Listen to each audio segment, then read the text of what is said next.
Feliz em ver o Zé Luiz ali também, né?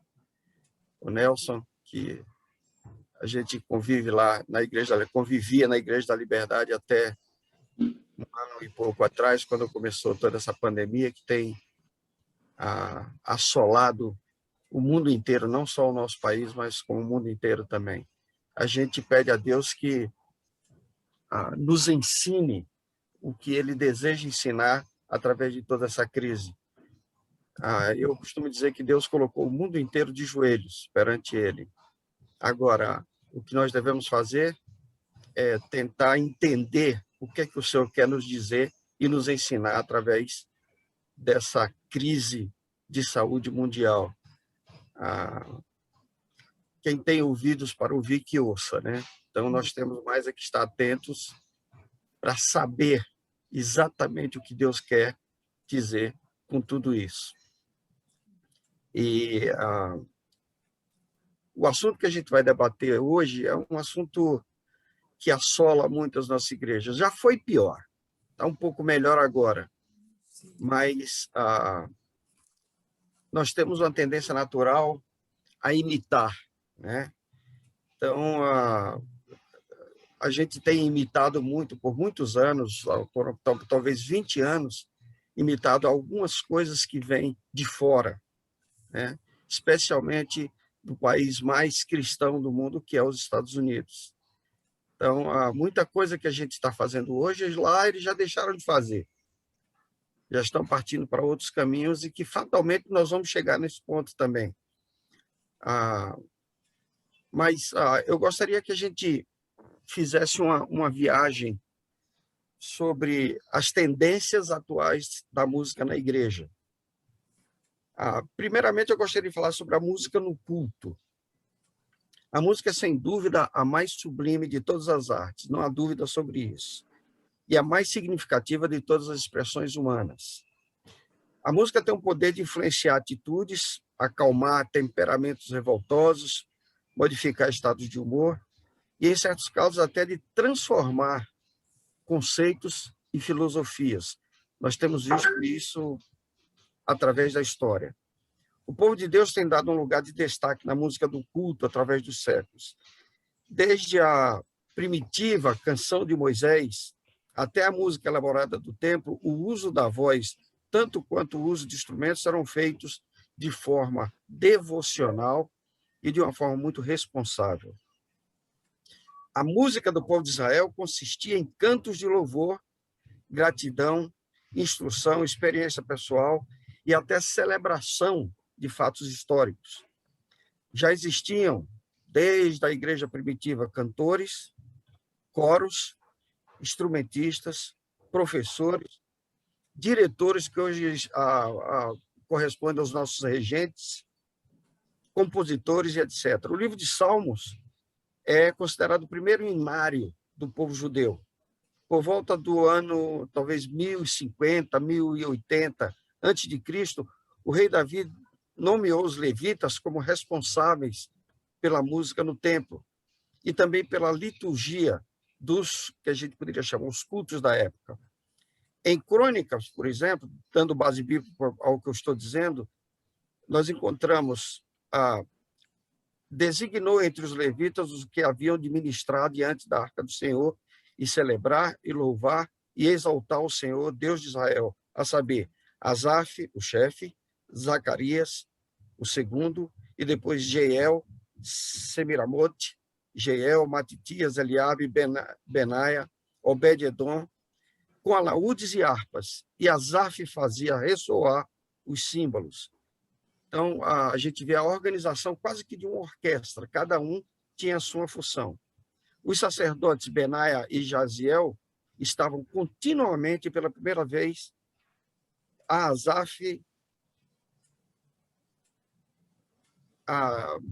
estavam continuamente com trombetas perante a arca da aliança de Deus. Naquele dia foi que Davi carregou pela primeira vez a Asaf e seus irmãos e eles celebraram com hinos ao Senhor. Isso está em Crônicas 16, de 4 a 7. Na dedicação do Templo de Salomão, a música foi esplendorosa, foi uma coisa realmente divina. como nos conta a 2 Crônicas 5, 13 e 14. O texto diz o seguinte: eles uniformemente tocavam as trombetas e cantavam para se fazer ouvir a uma só voz, bendizendo e louvando ao Senhor. E levantando eles a voz com trombetas e símbolos e outros instrumentos músicos, e bendizendo ao Senhor, porque era bom, porque a sua benignidade durava para sempre. A casa se encheu de uma nuvem, a saber, a casa do Senhor. E preste atenção o que o texto diz agora. E não podiam os sacerdotes ter-se em pé para ministrar, por causa da nuvem, porque a glória do Senhor encheu a casa de Deus. Então, a gente dá para notar que, dá para todo mundo notar que a música no Templo de Salomão e naquela época era uma coisa realmente arrebatadora.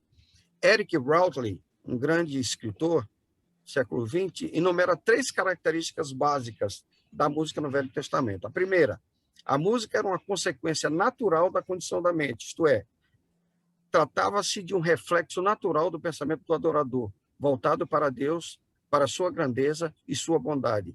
Em suma, era o extravasar das emoções.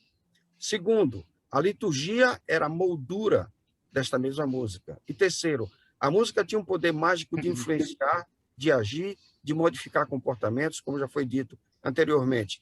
Um exemplo disso está claro no episódio entre Davi e Saul, quando, ao dedilhar das cordas da sua harpa, Davi conseguia afastar os maus espíritos do inseguro rei Saul. Em vários e significativos momentos do Novo Testamento, nós nos deparamos com a música cumprindo um importantíssimo papel. No Evangelho de Lucas, por exemplo, 3 belíssimos cantos marcam a presença da música entre os sinóticos. Primeiro é o canto de Maria, conhecido como o Magnificat. O outro é o canto de Zacarias, é o conhecido como Benedictus, que são movimentos de várias peças musicais. E o terceiro, o cântico de Simeão, o Nunc Dimittis, quando Simeão coloca Jesus no braço e diz que os olhos dele tinham contemplado a glória de Deus na pessoa de Jesus Cristo. O canto executado depois da ceia, conhecido na língua judaica como Alel, também merece ser citado. Dale Moody defende a tese de que o majestoso hino que se encontra em João 1, de 1 a 5, 10, 11, 14 e 18, deve ter sido cantado pelos cristãos do segundo século. O pastor Eli, quando fazia as ceias, a ceia do Senhor na Igreja da Liberdade, ele sempre dizia: a gente não sabe que hino foi cantado depois do momento de ceia, mas nós vamos cantar um hino tal. Só que a maioria das vezes que a música era cantada depois da ceia, era cantado esse hino, Hallel. Então, a gente supõe que esse hino foi cantado depois da ceia. No princípio, Dale Moody defende a tese de que o majestoso hino se encontra em João 1, de 1 a 5, 10, 11, 14 e 18. E deve ter sido cantado pelos cristãos do segundo século, como eu já falei. No princípio era o Verbo, e o Verbo estava com Deus, e o Verbo era Deus. Todas as coisas foram feitas por ele, e sem ele nada do que foi feito se fez. Nele estava a vida, e a vida era a luz dos homens, e a luz resplandece nas trevas, e as trevas não a compreenderam. Estava no mundo, e o mundo foi feito por ele, e o mundo não o conheceu. Veio para o que era seu, e os seus não o receberam. E o Verbo se fez carne, e habitou entre nós, e vimos a sua glória, como a glória do unigênito do Pai, cheio de graça e de verdade. Deus nunca foi visto por alguém. O Filho unigênito, que está no seio do Pai, esse o fez conhecer. Também no livro de Apocalipse, para citar um outro exemplo, fala sobre o canto das hostes celestiais.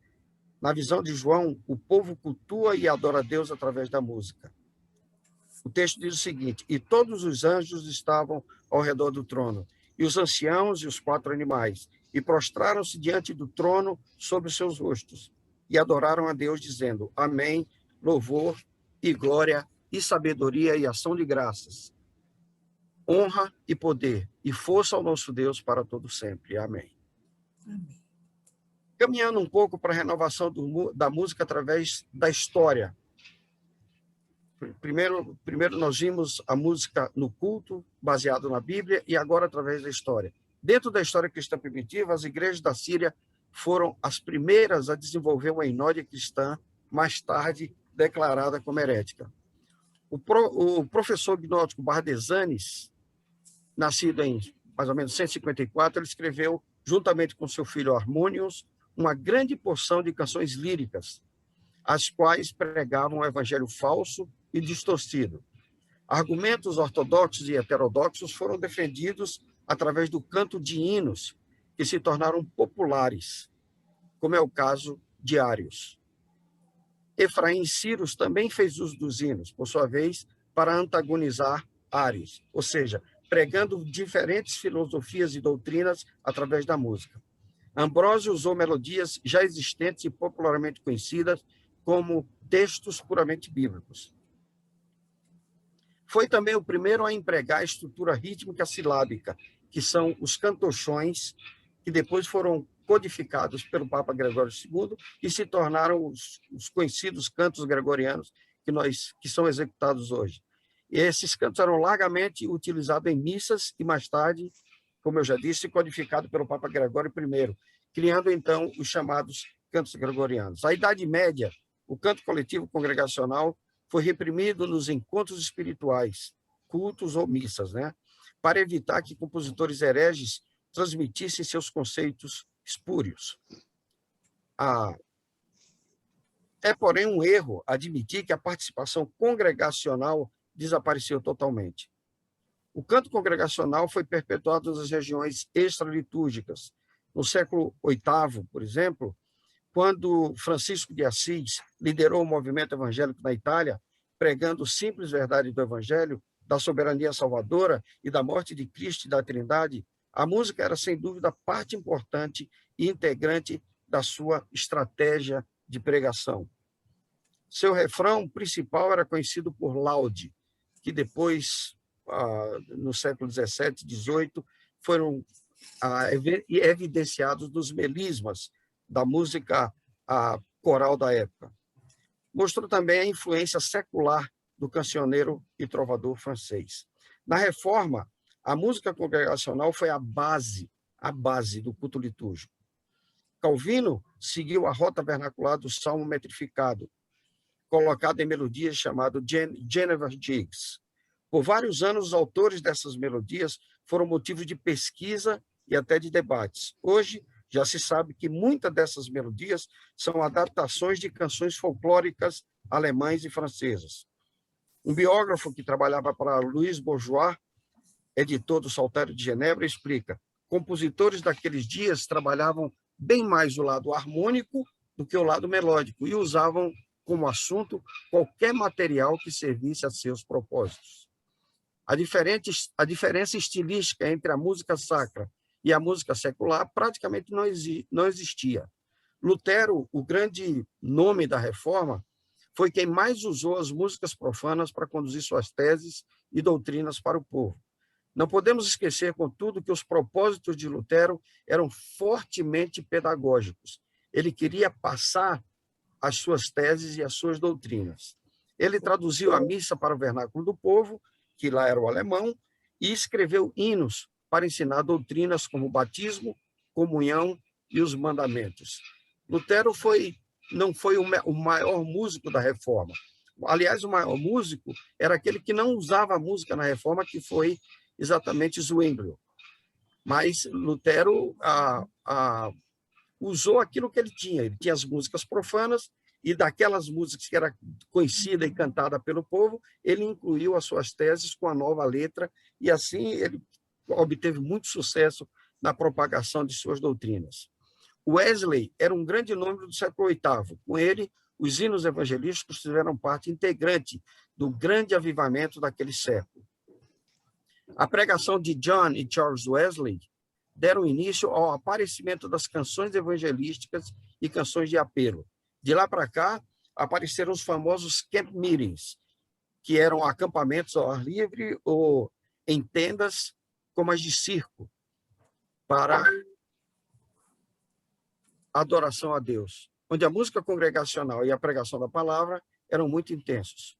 No início dos anos 1800, especialmente em Cane Ridge e Logan County, no estado de Kentucky, se transformaram nas capitais desses movimentos, as capitais dos camp meetings. A música era caracterizada pela simplicidade e continha muita repetição. Era emocional e frequentemente improvisada, como a gente encontra no hino 192 do cantor cristão, Só por Jesus. Moody e Sankey começaram seus ministérios nas favelas de Chicago. Eles sentiram que a música tinha um poder muito maior do que se pregava na filosofia, e que isto potencializava muito a pregação do evangelho. As duas coisas juntas tinham um poder incalculável. Quando Moody decidiu-se pelo evangelismo em forma mais abrangente, ele escolheu um homem para dirigir a música em todas as suas grandes cruzadas. Escolheu Ira Davis Sankey como o seu companheiro. Sankey liderava a congregação em períodos de louvor e também cantava solos arrebatadores com a sua poderosa voz de barítono agudo, acompanhando-se de um pequeno órgão portátil de Foley. Desde Sankey, o solo tem sido um importantíssimo componente de programas evangelísticos no mundo. Aliás, eu acho que devia ser uma coisa fantástica. Entre duas grandes cidades lá do Kentucky, eles construíam aquelas tendas, como tenda de circo, e aquilo lotava de gente que passavam 3, 4, 5 dias louvando o Senhor e ouvindo a pregação do Evangelho. Ira Davis Sankey cantava e depois o Moody pregava com estrondoso sucesso, né? O sucesso do ponto de vista de bênçãos que vinham para o reino de Deus através da conversão de pessoas. E isso foi imitado depois por muita gente. Por exemplo, mesmo Billy Graham tinha digamos assim, um fiel escudeiro músico que era responsável pelo canto congregacional, pelo canto de louvor a Deus e a preparação para a exposição do evangelho através dele. Então, isso é uma fórmula que dá certo há muitos anos, sempre deu certo e vai continuar dando certo. No contexto atual, tendo viajado por todo esse contexto histórico-religioso, nós chegamos a um ponto onde podemos, com mais base e conhecimento, discutir, por conseguinte, entender as tendências da música na igreja de hoje. Sem dúvida, uma constatação lógica há de ser feita em termos da influência da música secular dentro da igreja. Inúmeras melodias que hoje são usadas nos nossos cultos, e elas têm origem profana e até, em muitos casos, nasceram em ambientes escusos, como casas noturnas, boates, etc. Este é o caso do tão belo e solene hino de apelo Ditoso Dia em que Aceitei, que não está no Hinário para o Culto Cristão, mas está aliás, está no Hinário para o Culto Cristão, sim, só com uma letra diferente do cantor cristão. De todos os dias em que aceitei do meu Senhor a salvação, etc., que faz parte de muitos hinários, esse hino faz parte de muitos hinários, em muitas denominações ao redor do mundo. Lutero, como já afirmamos antes, usou melodias seculares para divulgar as suas mensagens e doutrinas. Temos aí o exemplo mais claro desse fenômeno. Isso traz à tona uma questão muito interessante que eu gostaria de abordar e gostaria que os irmãos atentassem para isso. A pergunta é: o que é música cristã ou música sacra? O que torna uma música sacra? O que é que faz de uma melodia qualquer cristã? O que é um instrumento litúrgico, por exemplo? Um grande professor brasileiro já falecido, que todos acho que conhecem, se não pessoalmente de nome, Gamaliel Perrucci, ele usava sempre dizer que música é sempre música. Aliás, foi até o título de um dos seus livros, que tratava de outras áreas da música, mas ele sempre dizia isso: música é sempre música. Ele falava da eterna fusão entre a música sacra e a música folclórica. Uma sempre alimentou a outra. Gamaliel ele mesmo escreveu diversas peças corais, onde ele casava dois tipos de textos, um poético romântico e uma versificação do livro de Salmos. É o caso da composição dele, que tem como título Mosaico. Composição, eu digo, a melodia, a música em si. O nome da música era Mosaico, o qual comportava um texto cujo título era Solidão, E também constava a versificação do Salmo 142. Então, ele tinha duas letras para a mesma música. Uma, digamos, profana e outra sacra. Para Gamaliel, não existiam blues, samba, sonata, rock, salsa, merengue, do ponto de vista de conceituação filosófica, humanista ou religiosa. Para ele, existia, sim, música, apenas e sempre música, com suas classificações e divisões puramente técnicas. Mas eu pergunto mais uma vez para os irmãos, existe música cristã? Ou, por outro lado, já que citamos o rock, por exemplo, é possível existir um rock sacro? O que queremos dizer com essa expressão? Será isso uma especificação ou definição de um tipo de música? Comparemos a partitura de uma música sacra com a partitura de uma música secular. Não falo de letra, falo de música. Existe, porventura, alguma diferença básica? Um acorde perfeito maior sacro é mais santo do que um igual acorde perfeito maior secular? Bom, os dois soam a mesma coisa para mim. É possível distinguir o vibrato cristão do vibrato não cristão, agora falando sobre uma voz? Ou será que a diferença está nos instrumentos que acompanham?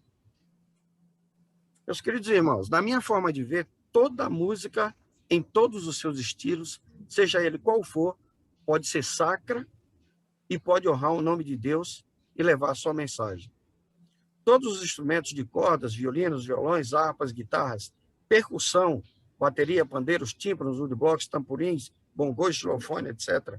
Ou de sopro, trompetes, trombone, trompa, tuba, saxofone, flauta, oboé, clarinete, fagote, todos eles podem e até devem ser usados para o louvor de Deus. O salmista diz, tudo quanto tem fôlego, louve ao Senhor. Por certo, isso não é apenas uma força de expressão. Eu gostaria de dizer, porém, que a minha postura sobre a música na igreja, a minha filosofia está numa palavra chamada equilíbrio. O lado dos exageros me preocupa muito. Polarizar é uma coisa que não faz bem a ninguém. Sei que os jovens das nossas igrejas têm recebido uma profunda influência do mundo e, às vezes, também de falsos profetas musicais, incrustados em conjuntos musicais e ministérios para-eclesiásticos. O rock é o principal ritmo, é um dos principais ritmos hoje entre os jovens. É o que mais os eletriza e os atrai. Isto me preocupa muito. Não o rock em si, porque, como eu disse antes, eu não tenho dúvida, foi criado por Deus. Tudo o que existe foi criado por Deus. O homem é que deturpou. Mas o exagero e a facilidade com que o mundo associa o rock a coisas assim como o sexo, por exemplo, o satanismo e as drogas, isso me preocupa muito. Algumas frases de grandes roqueiros, eu vou citar alguns exemplos para que os irmãos entendam como que essa criação de Deus foi deturpada e o inimigo levou para um lado errado. Por exemplo, existe um roqueiro chamado John Bristol, um roqueiro americano, e ele dizia, sexo é o auge da música rock. E eu gosto muito disso. Glenn Frey, guitarrista do conjunto The Eagles, ele fala, vivo a música rock por causa do sexo e das drogas. Outro, Debbie Harry, principal vocalista do conjunto Blondie, ela dizia, sempre achei que os melhores ingredientes do rock são sexo, shows realmente bem montados e a música bastante irreverente. Sexo e reverência. Não há coisa melhor. Marty Balin, vocalista do conjunto Jefferson Airplane, diz, quando eu estou num show, o palco é minha cama e o auditório é uma mulher. Não proporciono entretenimento, apenas faço sexo com o público. Mick Jagger, num dos shows, no show, ele dizia, eu sinto a adrenalina fluindo pelo meu corpo.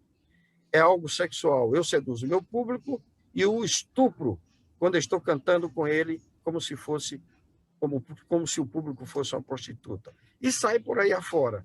John Oates dizia, roqueiro, é um roqueiro que afirma que rock é 99% sexo e sai por aí afora. Eu estou citando o rock para não entrar em alguns ritmos que têm feito a cabeça dos nossos jovens, não da igreja, de um modo geral, aqui no Brasil, como o funk, o rap e algumas outras coisas.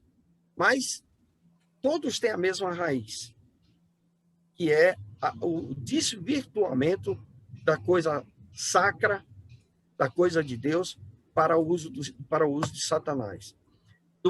Aliás, do ponto de vista satânico, nós temos um exemplo, por exemplo, de Alice Cooper,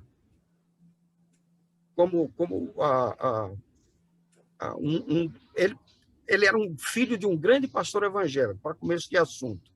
E numa história vendida à imprensa norte-americana, contou como frequentou uma sessão espírita, na qual um espírito foi invocado e lhe prometeu sucesso.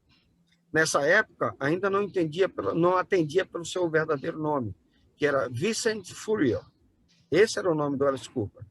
O preço desse prometido e estrondoso sucesso que o diabo fez a ele, sucesso mundial, era exatamente mudar o seu nome para o tal nome do espírito que ele estava se comunicando, que era exatamente Alice Cooper, permitindo, então, que aquele espírito se apoderasse do seu corpo.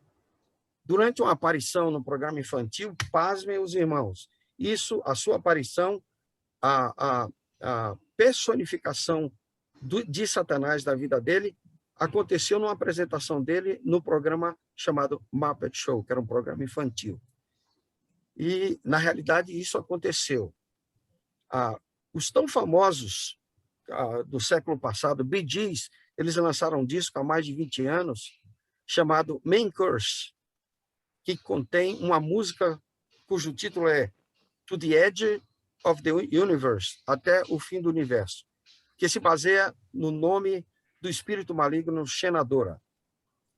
Em outro dos seus discos, Spirit of Having Flown, faz referências à reencarnação e pelo menos 2 de seus integrantes declararam estar ligados ao PES, que é a percepção extrasensorial. Num show norte-americano de nome Mike Douglas Show, disseram que a sua música foi inspirada por Satanás. Esse grupo fez muito sucesso, me diz, no século passado, e hoje já não existe por causa da idade dos seus componentes, mas ainda assim, as músicas do Bee Gees são muito tocadas no Brasil. Um outro exemplo é Dr. John, vocalista do grupo Tangerine Dream, que é ministro ordenado da igreja satânica, que é da bruxaria, uma igreja de bruxaria no estado de Louisiana. Deixa eu ajeitar aqui o... Ok. Concluindo, o que nós poderíamos dizer do rock, do funk, de todos essas músicas, esse estilo de música que tem por aí, que tem a tendência de ser trazido para dentro da igreja? Em primeiro lugar, são ritmos como tantos outros, criados por Deus para o seu louvor e que a natureza pecaminosa do homem desviou, usando-o para o louvor de Satanás. Da mesma forma, Deus criou um anjo de luz que, mesmo pertencendo às hostes celestiais, rebelou-se e tornou-se o principal responsável pelo maior flagelo da humanidade, que é o pecado. O rock é música. A música mundana que estão cantando lá fora, a música popular brasileira, por exemplo, é música, como outra qualquer. E aqui eu volto a citar o professor Gamaliel Perruzzi. Música é sempre música. Cabe a nós, responsáveis pela teologia e a adoração e a orientação musical do povo de Deus, das nossas igrejas, fazer com que essa sublime arte da música aconteça para o louvor de Deus, salvação de almas e edificação de vidas. Os líderes da nossa igreja devem estar atentos para não se deixarem levar por dogmas ou pelo infundado e ridículo refrão: deve-se louvar assim, disse eu não gosto, na sua igreja deveria ser assim, e etc. Como se fossem os donos da verdade. Espiritualidade não se mede pela altura em que se grita um amém ou um aleluia, pelo levantar das mãos ou pela intensidade com que se dança. Cada pessoa louva como o seu interior sugere. Uns dançam, outros levantam as mãos, outros choram, outros simplesmente fecham os olhos. Deus conhece o interior. Na nossa igreja já teve liderança jovem que criticava a liberdade, que criticava as pessoas que não pulavam ou que não levantavam a mão ou que não gritavam glória a Deus nas maiores alturas dentro da igreja durante o culto por uma frase dita ou por uma música cantada. Na minha opinião, não é por aí que a gente mede a espiritualidade. Só Deus conhece o íntimo, só Deus conhece o coração, né? Devemos estar preparados, como os levitas do nosso século, para orientar o nosso povo a adorar com música de bom gosto. Devemos cultuar com qualidade, porque para Deus tem que ser bem feito, porque se não for bem feito, não precisa ser feito. Eu acho que qualquer música pode ser feita na igreja, de tal forma que seja tão bem feito que leve o pensamento do adorador para Deus e não para o mundo. Uma vez, um jovem na minha igreja me perguntou se ele podia fazer rock. Eu digo, pode, se for bem feito, se for bonito, e se tiver a força para conduzir o pensamento do adorador para Deus e não para o mundo, tudo bem, não tem problema nenhum.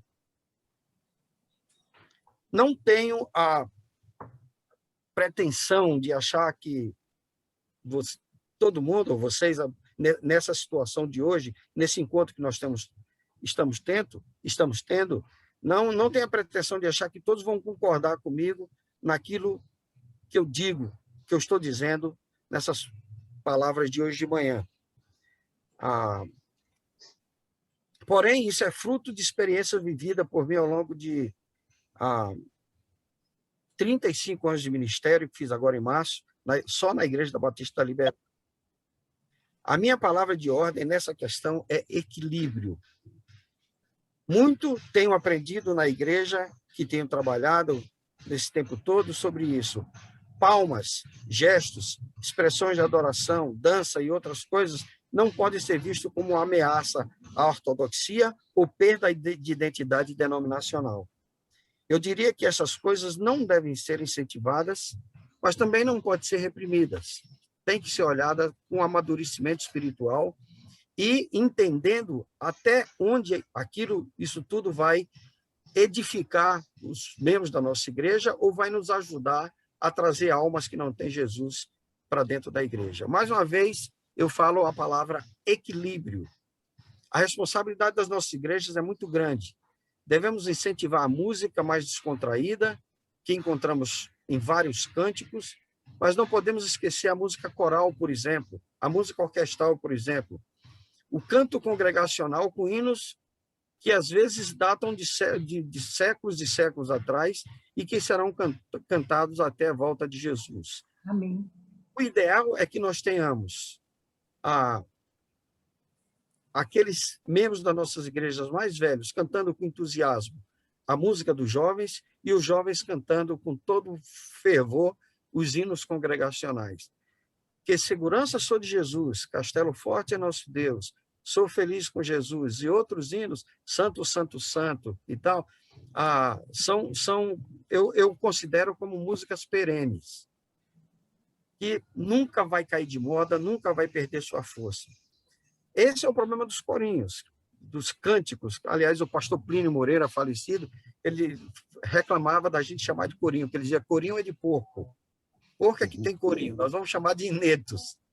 Então, esses inetos, muitos deles são sazonais. Que eu não me lembro a letra toda, mas dizia Jesus existe, nem mesmo sabe vê-lo como é. O Zé Luiz deve lembrar disso, o Zé Luiz é daquele tempo, né? Eu não lembro mais. Mas aí dizia comunista, meu, tá. Falava de comunismo, hoje o comunismo praticamente não existe, foi derrubado no mundo todo. Claro que está renascendo com outra roupagem, né? Mas aquele hino ficou para esse cântico ficou para aquela época, não pode ser trazido para hoje, porque o texto não corresponde ao que a gente está vivendo no século XX. Enquanto se a gente cantar Santo, Santo, Santo, a gente vai cantar com segurança, porque é um hino atemporal. O texto serve para aquela época, serve para hoje, serve até o dia que Jesus voltar. Eu acho que a gente precisa orientar o nosso povo, ensinando, evitando excessos, conduzindo o povo à verdadeira adoração a Deus e somente a Ele. A minha palavra base chama-se equilíbrio, e esse equilíbrio deve ser permeado pela qualidade. Qualidade é essencial. Eu volto a dizer, para Deus tem que ser bem feito, de tal forma que leve o pensamento do adorador a Deus. Se não for assim, não precisa ser feito. Eu agradeço a oportunidade e termino aqui a minha exposição sobre as tendências da música no tempo de hoje. Qualquer pergunta, ou passo a palavra para o pastor Israel para ele conduzir da forma que ele achar melhor. Nós agradecemos ao querido Donaldo pela sua exposição, e se os seus companheiros também quiserem acrescentar mais algum dado, depois a gente abre para que alguém possa fazer pergunta.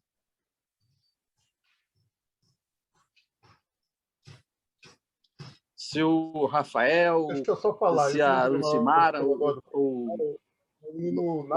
nosso querido Nilberto também quiser falar.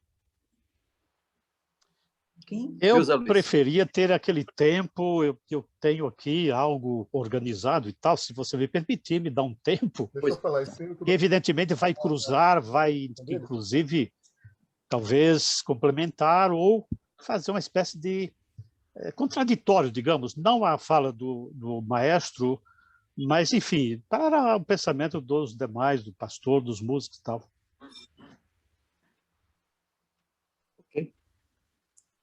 Estamos aqui para ouvir. Sim, mas você está se referindo... É que você citou o meu nome, eu não sei se é agora o meu tempo, depois... O maestro Donaldo fez a exposição e agora nós abrimos para que vocês possam acrescentar algo mais ou então inquiri-lo, né? Você tem algo a acrescentar, por favor. Então, eu vou repetir. No meu caso, eu gostaria de ter aquele espaço aí. Eu aproveito, digamos, certos momentos da fala dele para talvez interrogar alguma coisa, deixar minha contribuição aí. Ok. Alguém tem alguma colocação a fazer, alguma pergunta a fazer? Por favor. Estamos aqui para caminhar juntos, tirar dúvidas e crescer juntos. Posso colocar uma questão aí, pastor Israel? Pois não. Ouvindo o pastor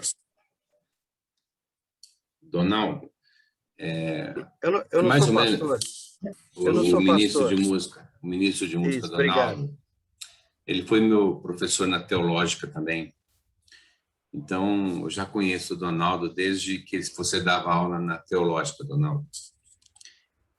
Eu assim, me identifico bastante com a palestra do Donaldo, e é mais ou menos o que eu penso também. Eu só queria dar um exemplo de um camarada assim que eu acho que era fora da curva, o Marcílio, que possivelmente vocês conhecem, trabalhou em Curitiba com o pastor Piragini.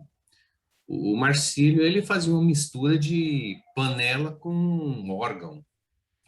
Ele misturava tudo, era um Hermeto Pascoal gospel, né? Eu classifico o Marcílio como Hermeto Pascoal gospel, é o cara que pegava uma caneta e fazia um acompanhamento, né? E ficava bonito. Se eu pego uma caneta, sai um desastre. Se ele pegava, ficava bonito. O que vem corroborar com o que disse o Donaldo, de que não é exatamente o instrumento, mas é quem está atrás do instrumento que faz toda a diferença.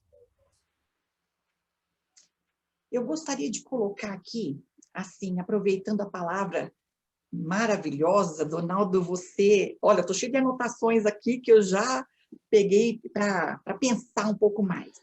Mas aqui, estava falando do equilíbrio, e não é o quê, né, pastor Carlos, doutor Carlos Eliseu, não é um instrumento em si, mas, assim, eu agora penso, a equipe, hoje, Sim. do louvor nas igrejas, porque, assim, algumas igrejas são extremamente abençoadas com pessoas altamente capacitadas, no caso, a Liber, né, com a sua presença ali na área da música, e Deus tem feito grande diferença, e realmente você prima pela perfeição, fazer tudo com esmero, levando o adorador a realmente pensar em Deus. Mas eu penso numa igreja pequenininha, que não tenha muitos recursos, e às vezes conta com a boa intenção, boa vontade das pessoas que às vezes sabem ali umas poucas posições, não tocam tão bem o violão quanto o Rafael Basílio, mas assim, eu fico pensando, como otimizar, porque quando a gente pensa em louvor, não estamos pensando só em quem vai cantar, vai tocar, para levar a pessoa a Deus, mas aquele camarada, aquele irmãozinho que está ali mudando o slide, e às vezes está com a cabeça na lua e não muda o slide, ele também tem que se sentir parte para que o culto tenha, no mínimo, sincronia, para que a pessoa que está participando em casa, agora em casa também, se sinta parte do culto, e dentro da igreja que a coisa tenha a qualidade que Deus merece.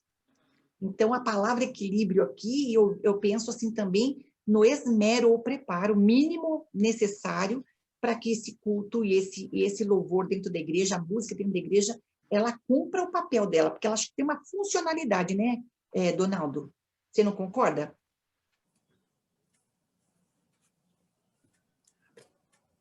Se você puder abrir o microfone, a gente conversar um pouquinho. Claro.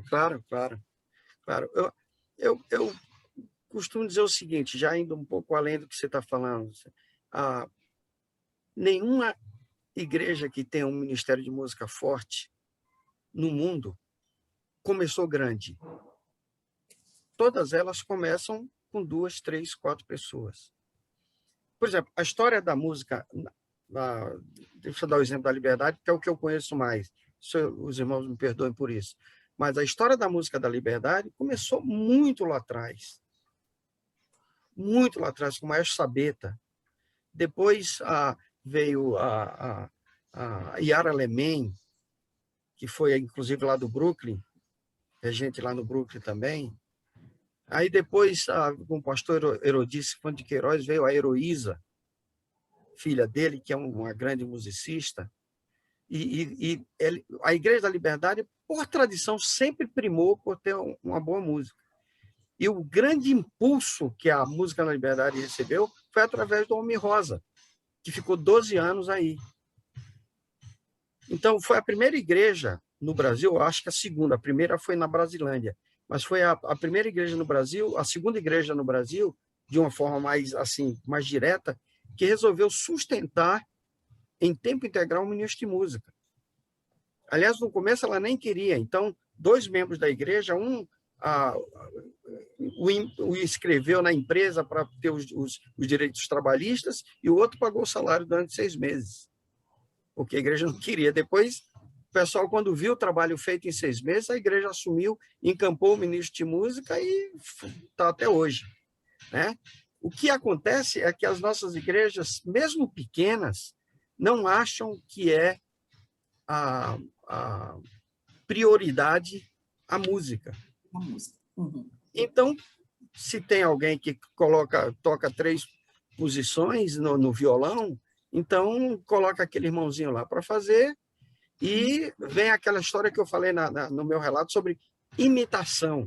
Aí começam a imitar o que o outro está fazendo, o que o outro está fazendo. Os irmãos perceberam que os corinhos que a gente canta, os zinetos que a gente canta nas nossas igrejas, se você for a 5 igrejas diferentes, você vai perceber que eles são cantados de 5 formas diferentes. Então, não tem que os codifique, como Gregório fez lá na Idade Média.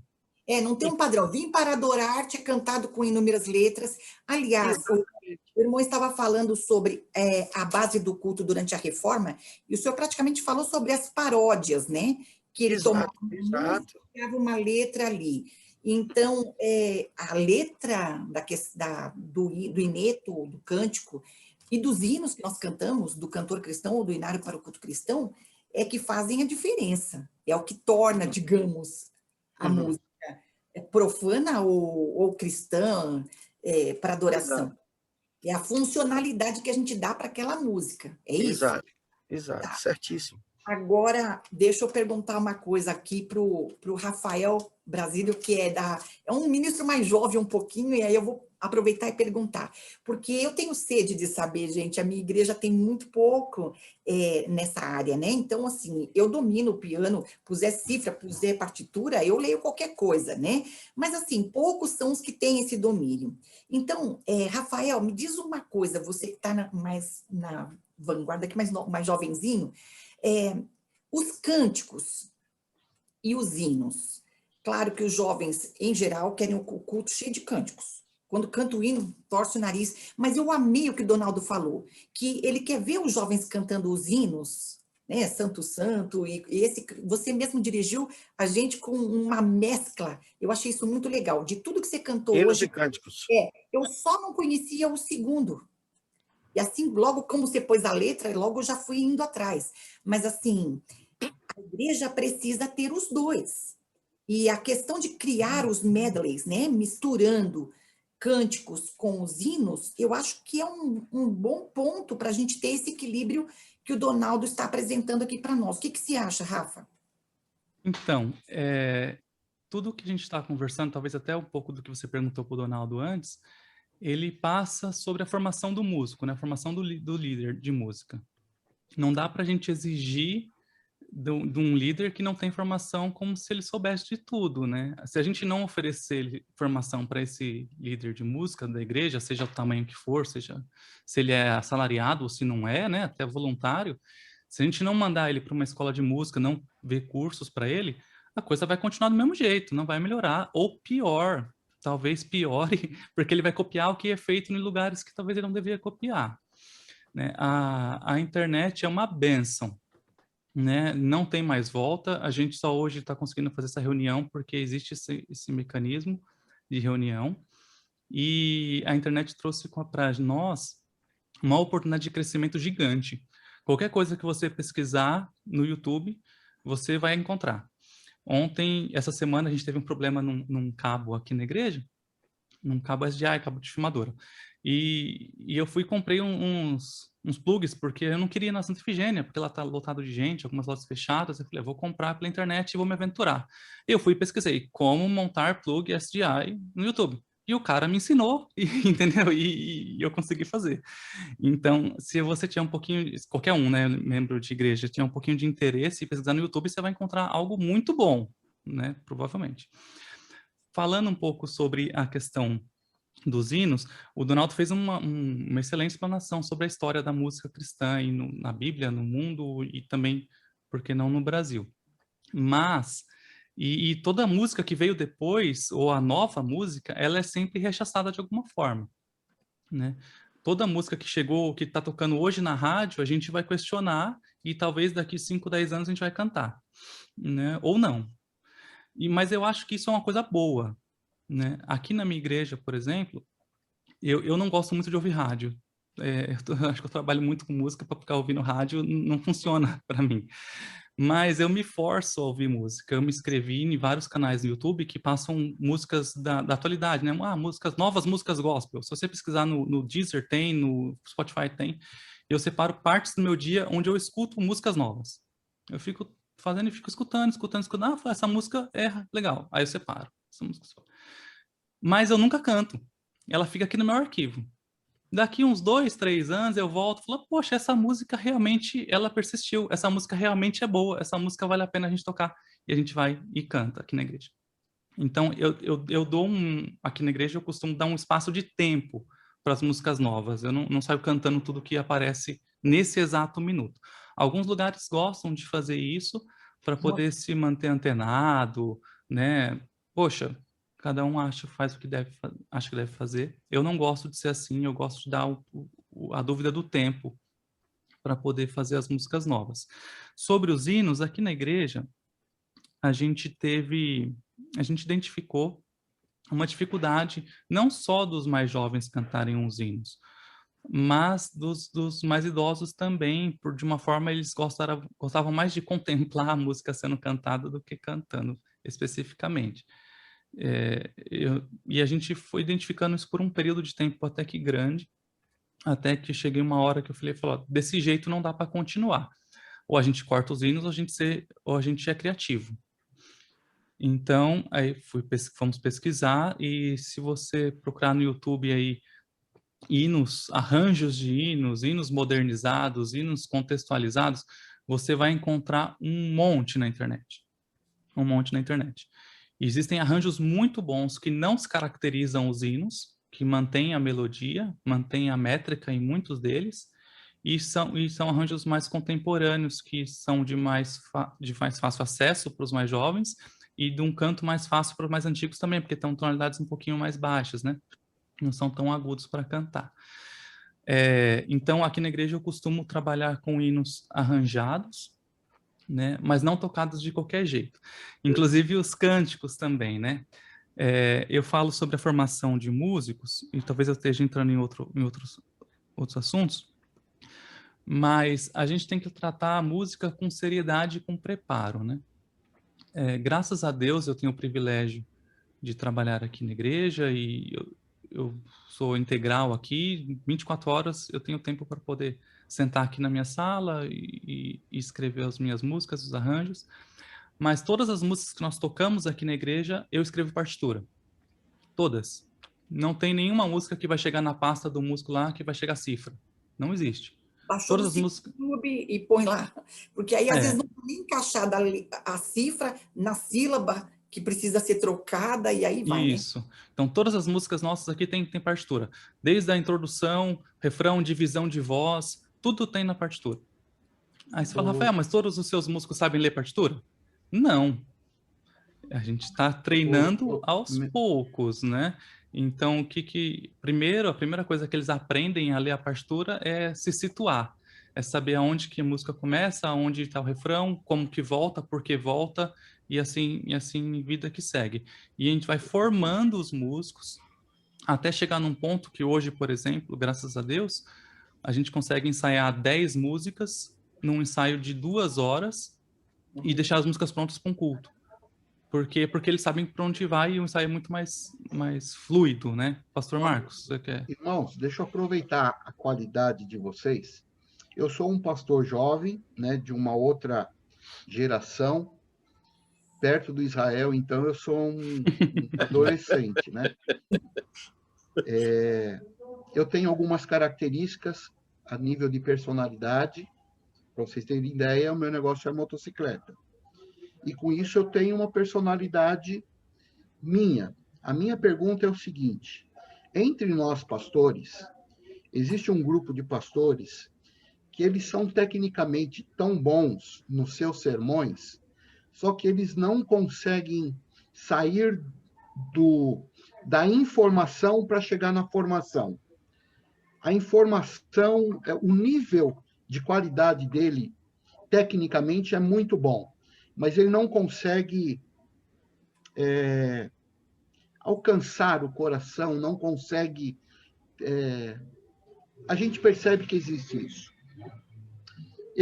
Eu não sei, mas isso pode acontecer entre vocês também, o nível técnico ser altíssimo nível e, de repente, só está você tocando e a igreja está lá olhando para o além, porque a música não está conseguindo trazer o ambiente do céu para o ambiente da igreja. Vocês têm essa percepção? Isso é possível? Porque eu confesso que, às vezes, eu já me vi nessa situação, ok? Estou abrindo meu coração aqui para vocês, irmãos, com muita humildade. Bom, deixa eu tentar responder, Marcos.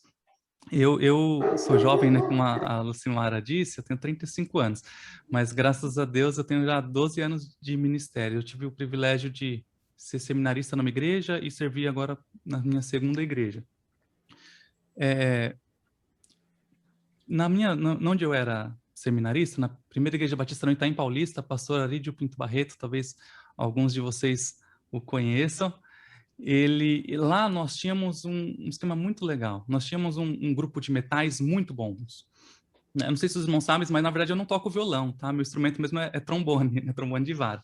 Meu irmão mais velho é músico profissional, toca trombone. Meu irmão mais gêmeo comigo toca trompete. Tem um outro colega nosso lá da igreja que toca sax e outro toca flauta. Nós tínhamos um grupo de sopros muito bons, muito bom. Na época, tava naquela auge de Lagoinha, né? E aqueles grupos de metais, bonitas aquelas orquestras tocando. E a gente fazia aqueles arranjos originais. E tinha aqueles arranjos, aqueles interlúdios gigantescos no meio das músicas. E a gente fazia todos eles. E a gente inventava introdução e fazia momentos de solo. E aquilo, por vezes, acontecia exatamente como o irmão está falando. Os irmãos ficavam olhando para a gente, contemplando. Eu acho que tem momentos e momentos. Existem momentos para a música para se contemplar. Existem momentos para a música para a gente participar.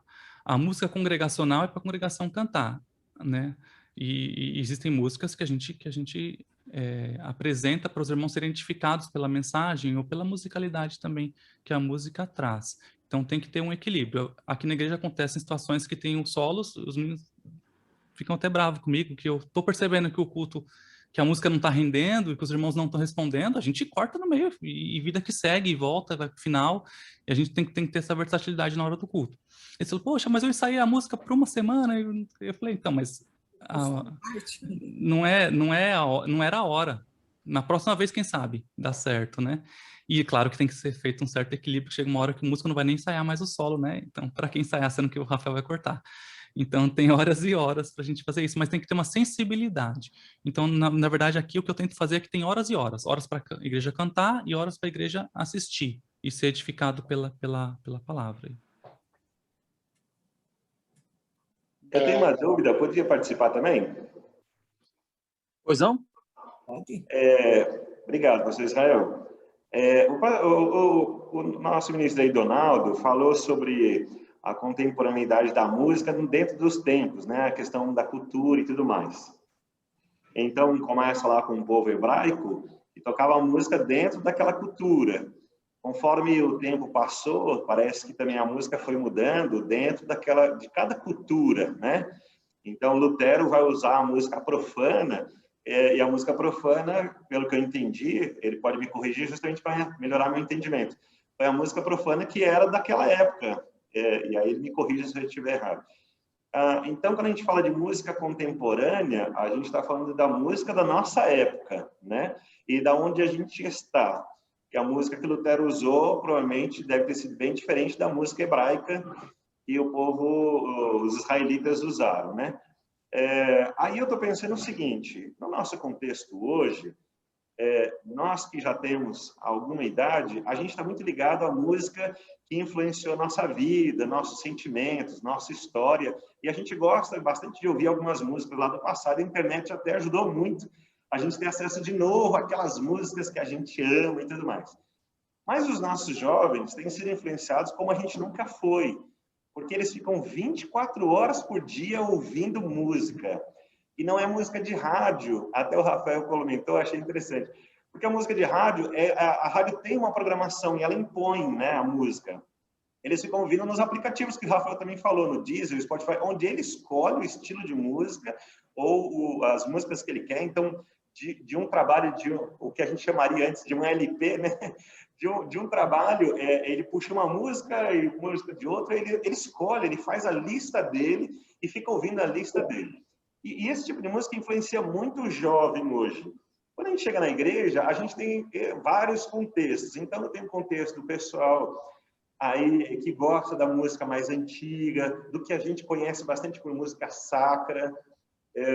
Mas tem esse pessoal que gosta, que ouve esse outro estilo de música, seja ele contemporâneo, seja ele cristão ou não, né? Mas ele está muito ligado. E aí a gente chega na igreja, a gente tem todo esse contexto de várias pessoas, e não mais como antes, que tinha uma música de igreja, né? Como o pessoal chamava. Então, antes a gente tinha investimentos, então vai aprender piano, vai aprender a tocar um instrumento de sopro, vai aprender a tocar um bom instrumento para fazer parte daquela orquestra. Agora a gente tem vários contextos dentro da igreja. E se a gente trabalhar um só, a gente vai focar a música para um grupo. Então, se eu focar na música bem contemporânea hoje, um worship, como a gente chama, eu vou ter um grupo de jovens, senão eu vou ter um grupo de mais idosos, ou então um grupo só de crianças. Como é que eu faço para resolver isso dentro da igreja? Estão falando sobre louvor. Donaldo? Para quem é a pergunta? Para mim? Sim. É para mim. Não, o pastor Israel já direcionou, obrigado. Tá. Então, deixa eu dizer. O Rafa falou uma coisa aí que é fundamental. Tem lá que a mamãe usa um bisnaguinha que é restauração. Desculpa, Renata, precisa desligar seu microfone, por favor. Obrigado. Isso. Então, o Rafa falou uma coisa aí que eu achei muito interessante, fundamental. É preciso, antes de tudo, a música na igreja tem que ter uma liderança forte. Eu eu falo assim, muitas igrejas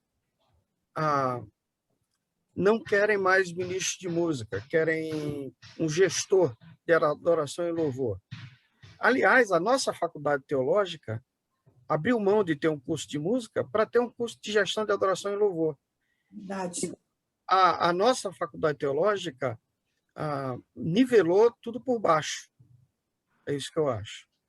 O gestor de adoração e louvor é o ministro de música, mas ele foi colocado para nós como se fosse alguém que vai só escalar quem vai tocar violão, quem vai tocar guitarra e quem vai tocar bateria em cada dia e em cada domingo e achar alguns inetos para cantar a cada domingo. O preparo da pessoa que lidera a música na igreja é fundamental. E não é o preparo só musical, é o preparo teológico também. Para que ele saiba dizer se a teologia de um determinado ineto, ou corinho, ou cântico, como quiser, se aquela teologia é aplicável para a igreja, se ela é bíblica, e ele precisa entender também de prosódia, para a gente não ficar falando Jesus, ou coisa desse tipo na música. Para dizer Jesus, em vez de colocar no primeiro tempo, ele coloca no último tempo, ele coloca no primeiro e fica Jesus, e outros absurdos desses que a gente vê por aí.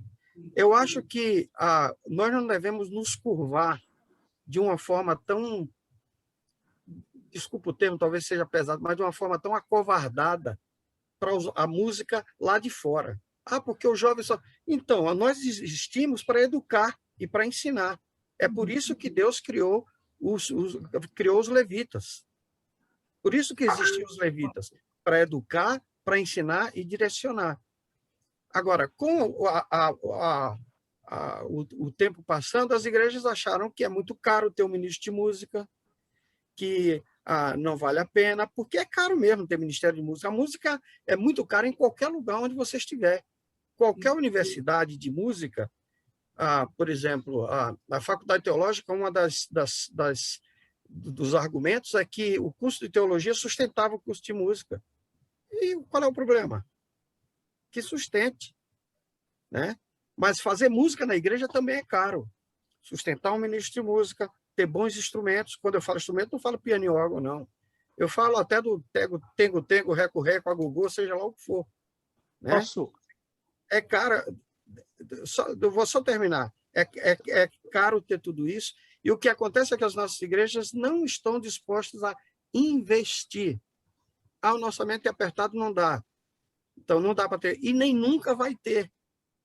Se não trabalhar com fé, se não trabalhar com visão. O pastor ele dizia uma coisa muito importante. Ele dizia, dinheiro não faz visão, visão faz dinheiro.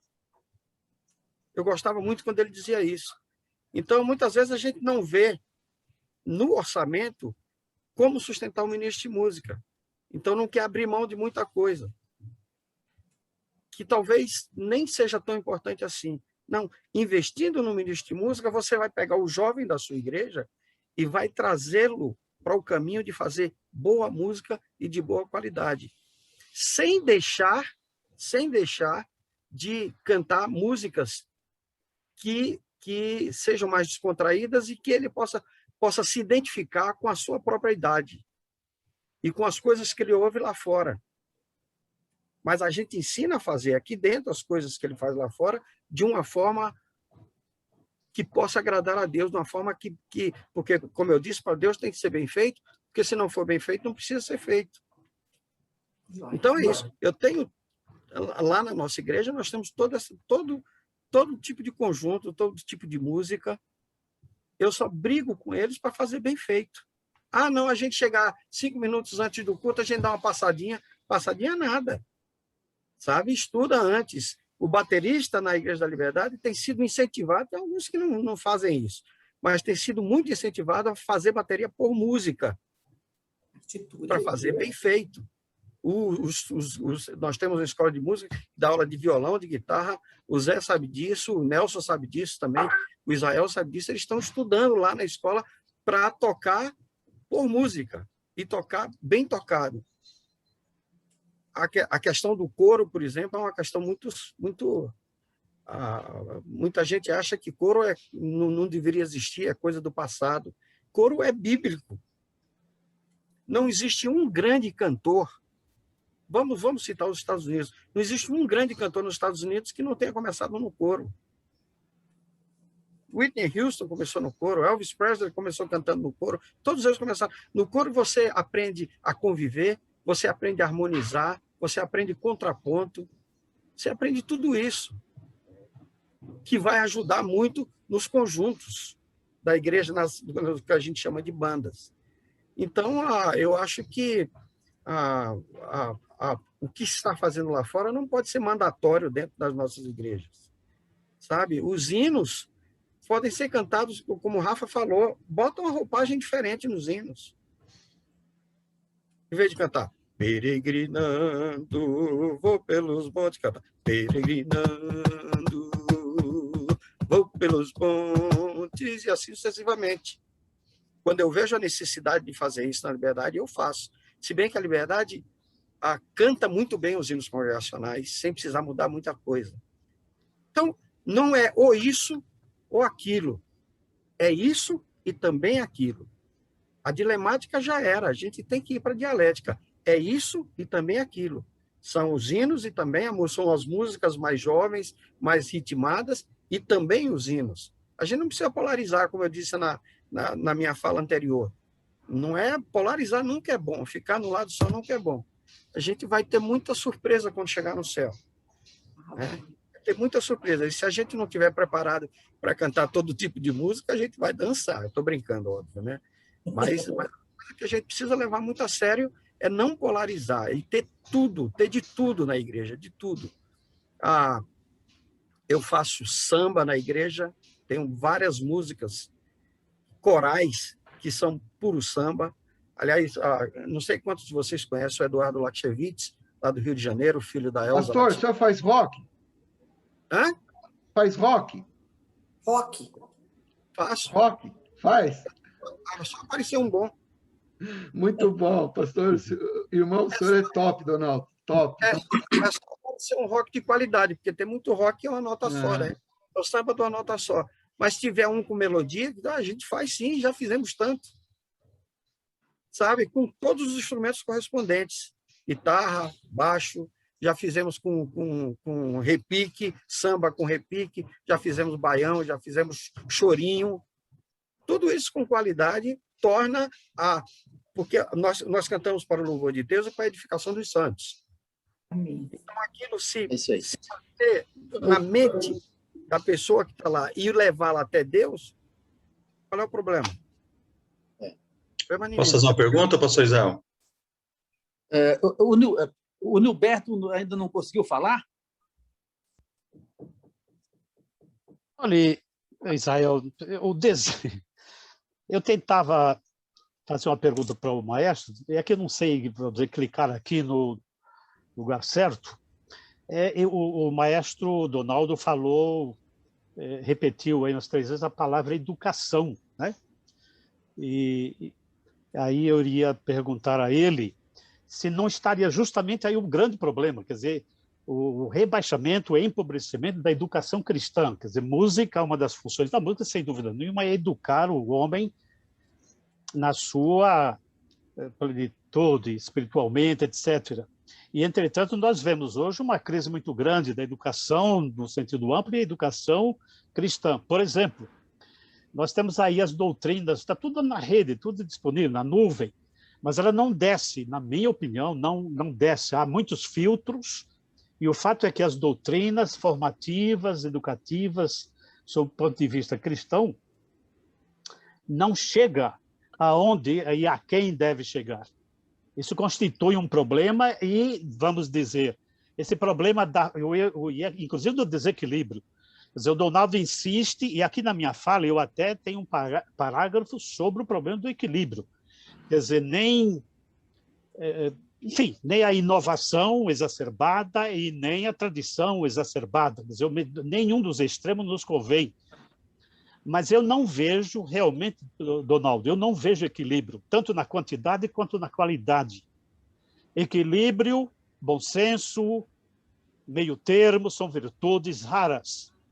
Está aí a humanidade, a história da humanidade que não me deixa mentir, a história do Brasil neste momento que não me deixa mentir, e também as igrejas. Ou seja, a parte da música, você tem aí 30, 20, 40 minutos de pancadaria, de barulho no ouvido, e não tem equilíbrio. E a qualidade também. Agora, vamos partir do princípio de que a igreja realmente é uma variedade humana muito grande. Então, tem várias tribos, vários grupos de idades. Eu não sei como resolver você admitindo todo tipo de gêneros. Evidentemente, você é um profissional, você é um craque, camisa 10, você consegue. Mas eu não sei se isso deixado para os jovens, eles vão fazer.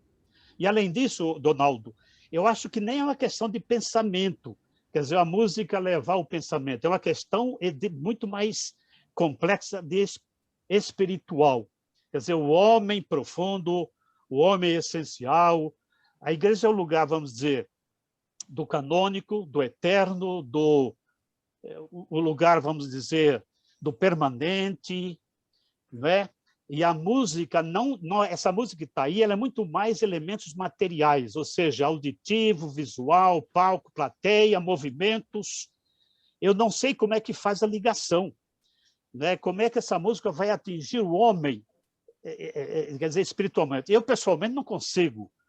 Vamos dizer, eu adentro a casa de Deus com sede, sedento de absolutos, da eternidade, de confrontar comigo mesmo, de ter uma conversação, às vezes, dura comigo, buscar cura. Eu trago as mazelas dessa civilização aí que está aí, terrível.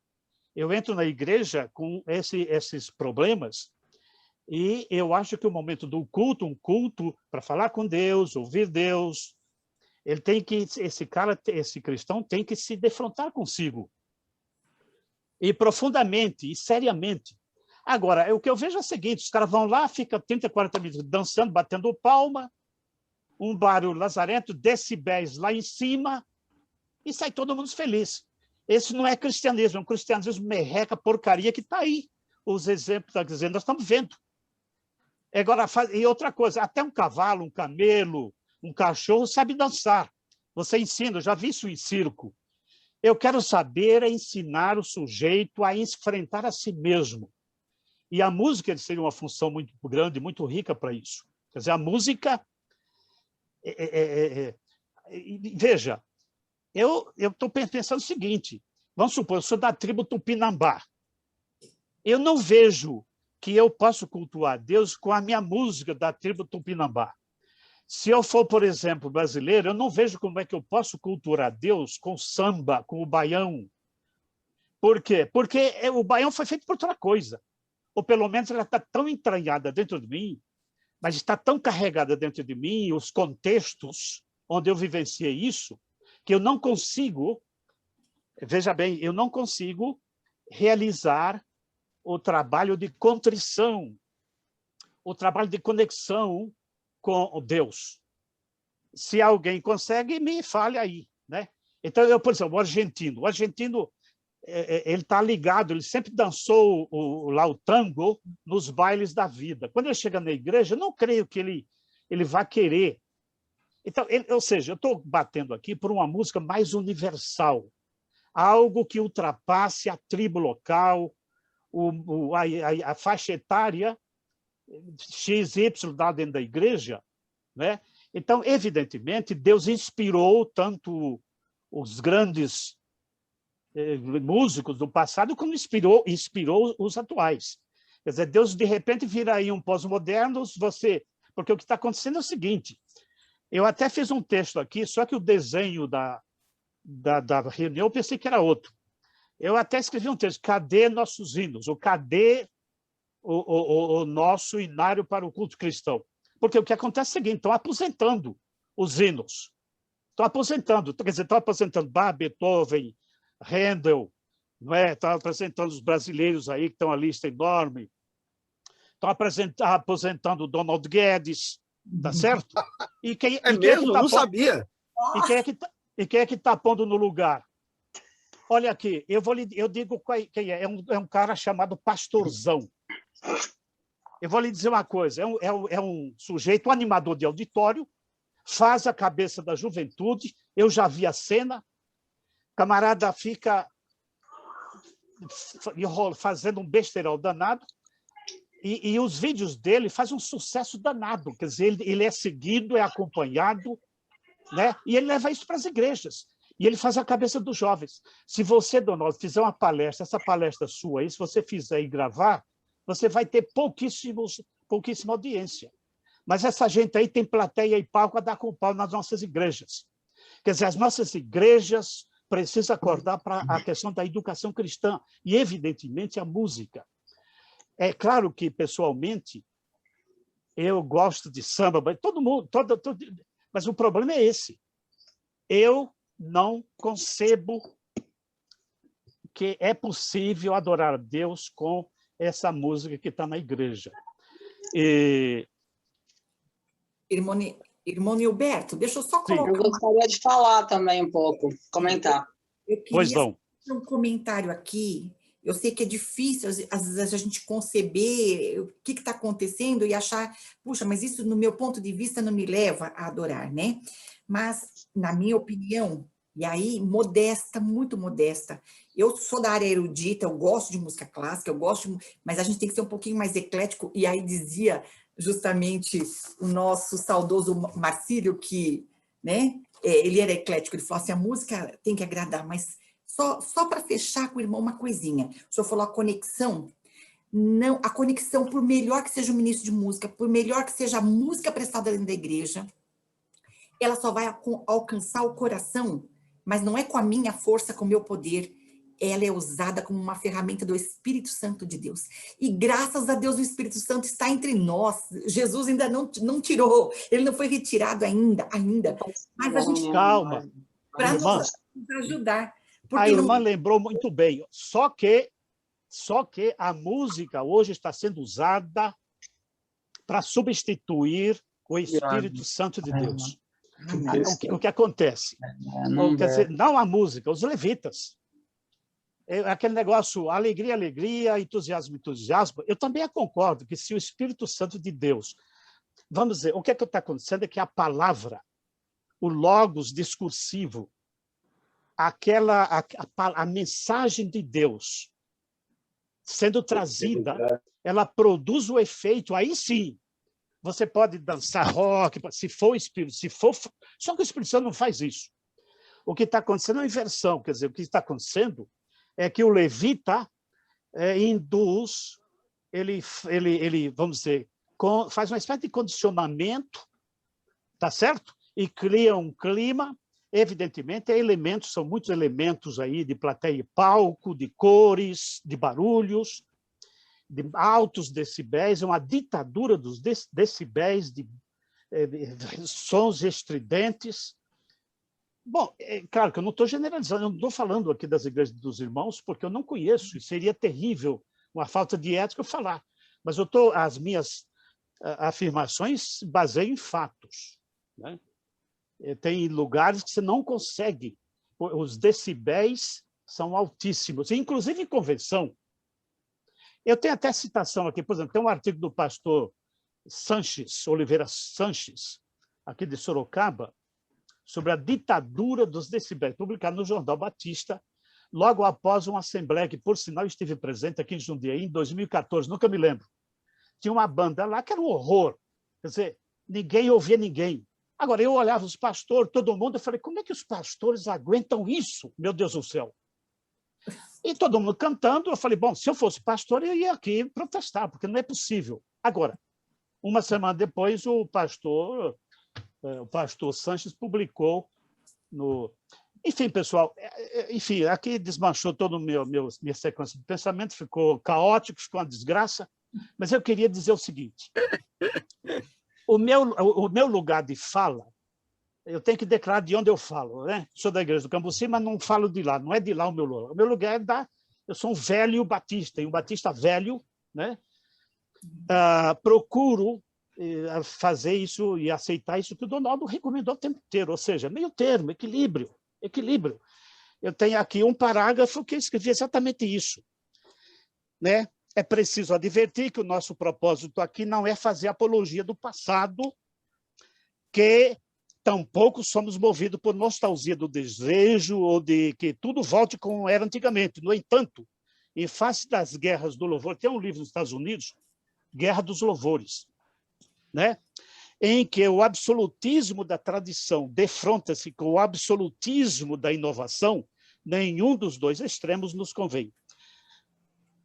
De modo que, no presente caso, eu estou clamando aqui contra o desaparecimento do HCC, meu Deus do céu.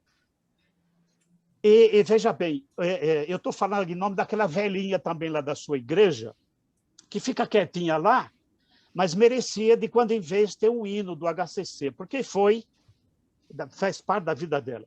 O pastor que está aqui, eu queria fazer um apelo.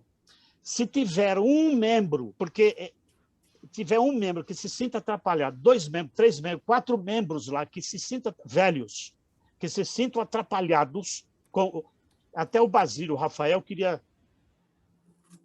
Hoje não vai dar tempo, eu queria um dia conversar com ele, ou seja, se tiver uma velhinha, 2 velhinhas, 10 velhinhos lá, que se sente atrapalhado com a barulheira e não tem os hinos, como é que você faz? É uma questão do poder do maior número, ou seja, igual à democracia, 51%. Bom, 51% gosta, então vamos lá, né? Ou como é que é? Se tiver um membro, como é que fica lá? O negócio do culto. Ele está quietinho, mas evidentemente está lá a juventude com toda a sua, enfim, a sua presença vigorosa, etc. Como é que o pastor age, né? Enfim, baguncei aqui. Obrigado, pastor. Deixa eu dar uma palavrinha. Eu acho que, só para a gente tentar organizar os nossos pensamentos, a música, ela é uma expressão cultural. E ela, por ser uma expressão cultural, ela está situada num tempo, num espaço e numa sociedade, né? Eu tenho minha formação erudita, né? Eu aprendi a reger desde Shostakovich até Beethoven, Mozart, esse tipo de coisa. Mas a gente precisa entender que aquela música foi uma música feita naquela época para um certo público, para uma certa audiência. Quando eu cheguei aqui na igreja, uma diaconisa muito querida, eu não sei se os irmãos conhecem, a irmã Aminadab Saldanha, muito idosa. Ela é diaconisa aqui na igreja e eu fui sabatinado aqui para poder assumir o ministério. Ela fez uma pergunta muito objetiva. Ela chegou, Rafael, qual que é o tipo de música que você gosta? Aí eu, respeitosamente, mas muito firme, respondi, irmã, não me leva a mal, mas isso não lhe diz respeito, né? Ou em bom português, isso não te interessa, porque a música que eu gosto, ela não dita a música que eu coloco no culto. A música do culto é a expressão da igreja. A música do culto é a música que a igreja precisa cantar, o que a igreja gosta de cantar, que a igreja é edificada e que Deus é louvado. Não é a música que eu gosto. Aqui na igreja, graças a Deus, o pastor Carlos Jones ele sempre manda o sermão dele. Segunda-feira, terça-feira de manhãzinha, eu recebo todos os sermões, e não é só tópico, não. Tudo do sermão dele eu recebo. Eu sou o primeiro edificado, o segundo, né? Ele é o primeiro edificado pelo sermão e eu sou o segundo. E a gente escolhe as músicas baseadas no sermão que o pastor manda. Então, quem dita que música vai ser tocada no culto é o sermão que o pastor recebeu. É o sermão que o pastor preparou. Ele dita a música. Aí a gente busca dentro do arquivo aqui da igreja músicas que estejam de acordo com o sermão, que reforcem a mensagem do sermão que ele traz. Eu queria também comentar uma coisa antes que o Donaldo falou, a respeito de instrumentos e de aquisições. A gente está num período muito diferente, né? E eu acredito que talvez algumas igrejas dos irmãos que estão aqui reunidos não estavam preparados para poder encarar o tempo que a gente está vivendo. A minha aqui também não estava. E a gente teve que correr atrás do prejuízo. Se os irmãos pudessem ver aqui a minha mesa, eu trabalho com 2 monitores, com um monitor de áudio, com microfone, com caixa, com um computador, com a placa de áudio aqui atrás, para poder eu tocar e cantar, e os irmãos conseguirem ouvir. A igreja precisou fazer várias aquisições a respeito de tecnologia. Então, o que dita a gente comprar ou não comprar, seja o equipamento que for, é a demanda. E quem cria a demanda é a liderança. Sabe? A gente precisa criar demanda para poder comprar. A gente precisa formar pessoas para poder ser pessoas que queiram tocar o instrumento para poder a gente poder comprar o instrumento. Não é só comprar, não é só adquirir coisas, porque senão você compra e fica guardado e não serve para nada.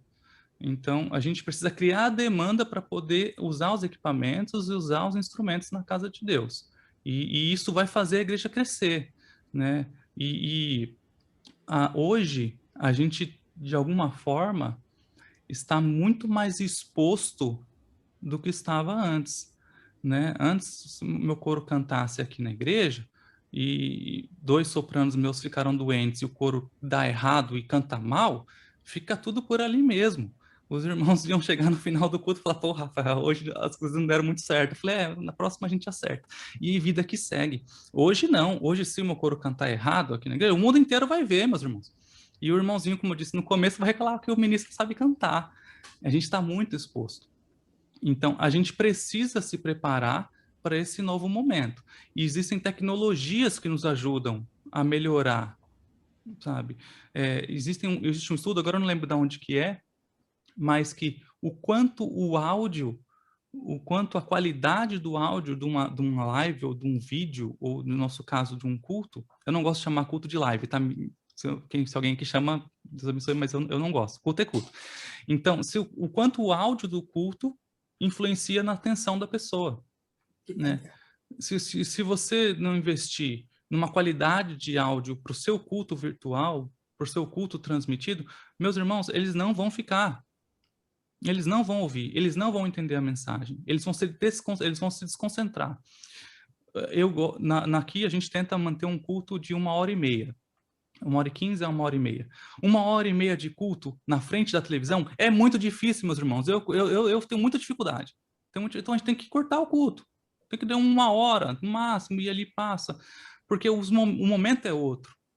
E a gente precisa continuar se comunicando. A gente precisa continuar se comunicando.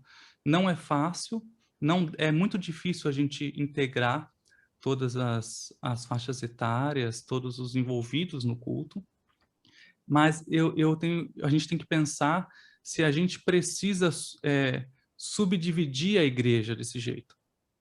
Eu não sei se na Bíblia os irmãos sabem mais do que eu, mas se Deus fala diferente para algumas pessoas do que para as outras, a gente precisa entender do que é formada a nossa igreja. A nossa igreja é formada em público X, assim, assado. A gente tem que estudar o público da nossa igreja. Agora, a gente não tem que fazer um culto para aquela pessoa, a gente tem que fazer um culto para a igreja. O culto não é para uma pessoa, não são para 2. O culto é para a igreja. O culto é para a edificação da igreja. Então, é uma tarefa difícil, não é fácil. Tem vezes que a gente acerta, tem vezes que a gente não acerta. Agora, domingo passado, a gente cantou um hino no culto e os demais foram cânticos, a gente intercalou tudo. Uma irmãzinha de 70 e poucos anos me mandou uma mensagem no final do culto e falou: ministro, muito obrigado pelas músicas de hoje que falaram muito ao meu coração. Então a gente precisa ter noção do tempo que a gente está vivendo, o que as pessoas precisam ouvir e Deus continuar sendo o nosso primeiro objetivo, que é a adoração e louvor a Deus. Talvez agora eu me confundi também, comecei a entrar em outros assuntos, então eu vou parar por aqui. Posso fazer uma pergunta, pastor Israel? Pois não, pastor Adalto, pode falar. Eu gostaria de fazer uma pergunta para o maestro Donaldo. Qual é a opinião dele a respeito dessa febre que está crescente, né? Eu só queria discordar do Rafael Brasílio a respeito de que o culto é para Deus, né? Apesar de que a gente é edificado, mas a gente faz o culto para Deus. Então, o foco não é o homem, o foco é Deus, sempre tem que ser Deus. E enquanto a gente está cultuando e louvando a Deus, a gente é edificado, né? O Maestro Donaldo, qual é a sua opinião a respeito da febre que a gente tem agora em trazer para o ambiente de culto elementos de boate, de pub? Qual é a sua opinião sobre a gente usar esses recursos como escuridão, luzes, fumaça e outros itens mais inclusive igrejas batistas, da nossa denominação, muitas delas estão trazendo esses recursos com esse objetivo contemporâneo, trazer por contemporâneo, né, os nossos cultos, e utilizando todos esses elementos que são há muito tempo usados em lugares que eu acabei de citar. Eu não... A princípio, eu gostaria de dizer o seguinte: muita coisa que a gente faz hoje, uma igreja, vamos imaginar uma igreja tradicional, muita coisa que a igreja tradicional faz hoje, e todo mundo acha muito bonito, chocou no passado. Então, muita música que a gente canta hoje na igreja, muitos hinos que a gente canta hoje na igreja, foi cantado no passado e também chocou, né? Então, a gente precisa acompanhar o desenvolvimento da história, tá? Porque senão a gente vai sentar na calçada e ver a história passar por você e ir embora, né? Agora, o que eu acho é que algumas coisas dessa que você citou, Adalto, são válidas. Agora a gente precisa fugir do exagero. O problema é que as nossas igrejas querem imitar sem pesquisar, entendeu? Porque viu em algum lugar, acha que é bacana e faz. Por exemplo, eu tive muito tempo na igreja lá na Liberdade, desculpa mais uma vez citar o meu exemplo, mas eu não posso falar da vida dos outros, tenho que falar da minha mesmo, né? Então, por muito tempo a gente teve um ministro de jovens na igreja, que, por sinal, é o meu genro, hoje mora nos Estados Unidos com a minha filha. Então, ele só gostava de culto com as luzes apagadas. Eu achava aquilo super esquisito, e nunca me acostumei com isso. Agora, eu lembrei também que quando eu morava nos Estados Unidos, que eu estava estudando lá, eu ia a algumas igrejas que, durante os cânticos, as luzes eram bem fortes, e quando chegava a hora da mensagem, a luz, eles colocavam um dim, a luz diminuía e colocavam foco direto no pastor. Então, isso aí eu não acho ruim. O que eu acho ruim são os exageros. Os corinhos, para mim, os inetos, a música de banda e tal, eu não acho ruim. O que eu acho ruim é os exageros. Mais uma vez, eu volto para a minha palavra equilíbrio. A gente precisa tratar disso. Dança, por exemplo, na igreja, você não falou, mas muita coisa desse ambiente de boate que a gente vê na igreja tem muito a ver com dança também. Eu não concordo com dança na igreja do jeito que se faz lá nos Estados Unidos, que muitas igrejas fazem aqui, que botam um conjunto de pessoas lá, um conjunto de meninas, por exemplo, dançando geralmente mal vestidas e com movimentos muito mais sensuais do que qualquer outra coisa. Até porque eu tenho certeza, tenho certeza, porque eu estudei isso a fundo, porque essa moda veio para a Igreja da Liberdade e não pegou, e não foi por minha causa, não pegou porque não pegou. Mas, por exemplo, essa questão da dança não é bíblica. Mas Davi dançava. Davi dançava no pátio do seu palácio para comemorar vitórias ou bênçãos, ou coisa que ele estava realmente muito triste. Ele dançava assim, mas dançava nu, sem roupa, no pátio do palácio. Se a gente for fazer como Davi fazia, vai ter que ser um de cada vez e sem roupa na igreja, porque era assim que Davi fazia. Quer dizer, a gente não pode generalizar. Eu acho que a dança tem mais malefícios, traz mais malefícios do que benefícios. Visualmente pode ser até bom, mas eu volto àquele ponto. Eleva o pensamento do adorador a Deus. Fumaça. Eu não sei como é que chama aquela luz que fica acendendo e apagando. direto, né? E aquelas luzes coloridas, aquele negócio todo, isso não leva o meu pensamento como adorador ao Senhor. Não leva. Então, é isso que eu digo. Às vezes, numa cantata, por exemplo, a gente pode jogar algumas luzes e tal por uma questão cênica para conduzir a mensagem da cantata mais facilmente. Aí eu concordo. Mas ter isso dominicalmente, eu acho que não faz sentido nenhum. Eu não gosto e acho que a gente precisa tomar muito cuidado. Agora, numa certa extensão, é válido. Agora, o exagero é que tira todo o benefício desse tipo de coisa. É o que eu acho. Posso fazer um comentário? Muito bem. Meus queridos, eu acho que muita gente ainda quer falar, mas o tempo está passando, viu? Nós precisamos sintetizar para encerrarmos a nossa reunião. Mais algumas poucas palavras e vamos continuar. Pois não, quem quer falar? Posso fazer um comentário aqui? Ou tem gente na minha frente? Pois não. A afirmação que o culto é para Deus é acertada, não é? Perfeito. Mas quando se vai ver, quem escolhe a música lá não é Deus. Eu duvido tantas vezes que seja Deus, porque se fosse por Deus, fosse o Espírito Santo, a coisa seria diferente. Inclusive, ele mesclava. Alguém citou o Marcílio aí como eclético. Deus, acho que é eclético. Eu não vejo isso. Segundo, conhecer a história, conhecer a cultura. É evidente, nós somos produtos, inclusive todos nós somos agenda, somos quase que instrumentos mesmo da cultura, todos nós estamos aqui. Agora, só que a cultura e a cultura. Eu tenho mesmo uma birra especial pela civilização contemporânea que está aí, os males, os vícios, e o que ela entra, na medida em que ela entra, e entra através da música. Então, quer dizer, a resistência, eu não vejo resistência. E acho que nós respeitamos, temos que respeitar a cultura, mas ela tem um lado que precisa ser resistida, opor-se à resistência. O Marcílio de Oliveira Filho, ele era aqui do Ipiranga, antes de ir lá para Curitiba. Eu tive o privilégio, eu era membro aqui, fui até da comissão, eu e o Antônio Mendes, que é pastor hoje lá, nós fomos buscar o Marcílio em Santos. Lá nessa igreja, antigamente, aqui no Ipiranga, tinha um rapaz, um médico, por sinal, que costumava pegar um samba, um baião, punha uma letra, legava um grupo lá na frente e dançavam.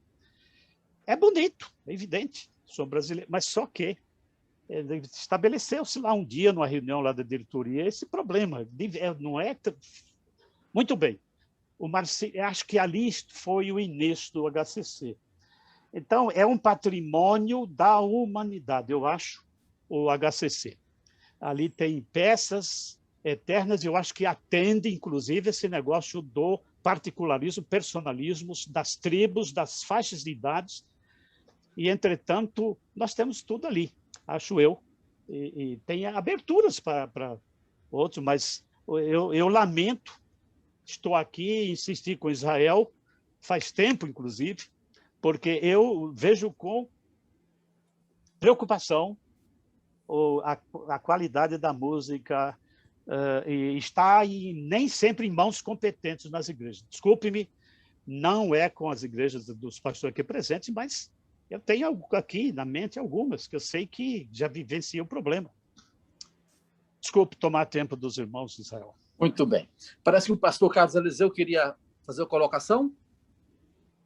Eu só queria dizer que eu quero agradecer ao Donaldo desse favor que ele me fez. Vou ter que queimar todos os meus discos do Bee Gees. Porque hoje eu descobri que Bee Gees é do diabo. Obrigado, viu, Donaldo? Deus te abençoe. Muito bem, queridos.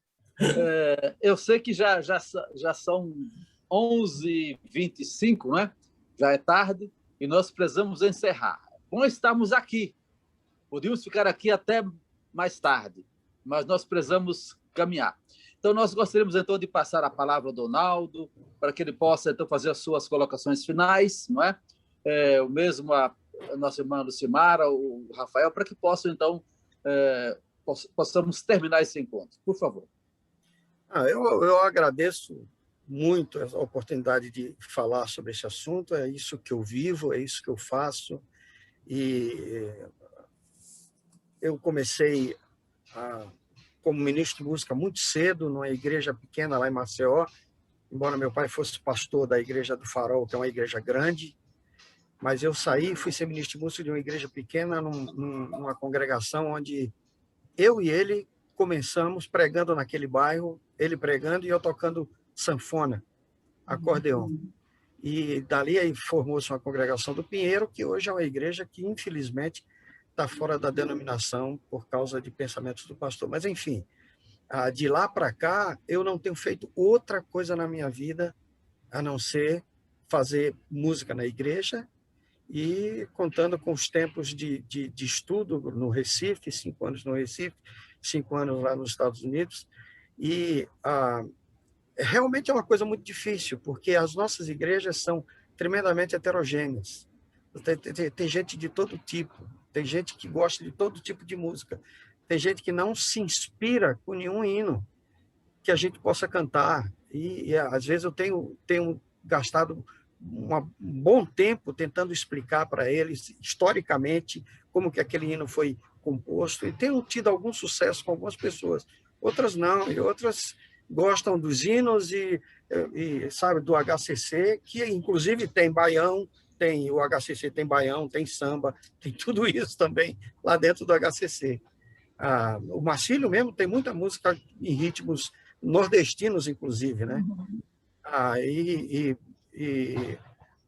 Enfim, as nossas igrejas são tremendamente heterogêneas. Agradar todo mundo é impossível. Impossível. O que a gente pode fazer e tem que fazer, aí eu volto àquilo que o Rafa falou, a gente tem que educar. A gente tem que educar a igreja. Alguns não serão educados, não vão concordar com a gente nunca. E, aliás, toda unanimidade é burra, né? Então, a gente não vai agradar todo mundo. Mas por isso que eu continuo batendo na minha tecla, o equilíbrio. E, em cima desse equilíbrio, uma coisa fundamental, que é qualidade. As nossas igrejas precisam investir num bom líder de música para que ele possa educar a sua igreja. Né? Uma coisa, por exemplo, simples, só para terminar, Israel, eu detesto aviso no culto. Aviso não é bíblico, aviso não é culto. Procure outros meios, procure outros canais para instruir a igreja a saber o que está acontecendo, mas não põe avisos no culto. Infelizmente, eu sou uma voz que clama no deserto, não tenho eco. A minha igreja ainda tem aviso, agora está melhorando um pouco, mas eu sempre disse isso, porque eu toco no Departamento de Música da Liberdade já há 35 anos, hoje está com mais ou menos 600, 700 pessoas, que de alguma forma estão ligados ao Departamento de Música, e eu não faço um aviso de púlpito. Um aviso de púlpito. Antes, quando não tinha internet, eu dava meu jeito. Agora, com a internet, a gente bota tudo nos e-mails, nos WhatsApps, nos grupos, e todo mundo fica sabendo de tudo. Eu consigo cancelar um ensaio 2 horas antes, por algum motivo, sem ninguém perder a viagem e ir lá na igreja. Então, essa é uma coisa difícil da gente botar na cabeça da nossa liderança, que não precisa fazer aviso de púlpito, né?